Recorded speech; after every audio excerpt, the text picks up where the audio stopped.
Hey guys, welcome back to Fast Fix. In this video, we're going to show you how to add transitions to Instagram Reels.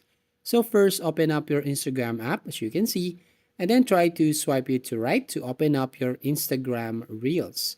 Now to create a reel, so just need to tap and hold, then pause a video 3 times to create the 3 different videos, as you can see. Then tap on next and tap on edit video right here at the bottom left corner.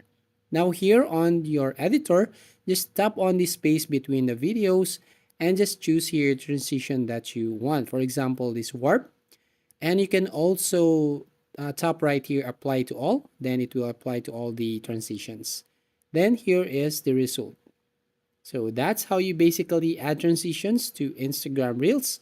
So if you find this video helpful, please consider to like and subscribe to this channel, and don't forget to hit the notification bell to notify you on the next video.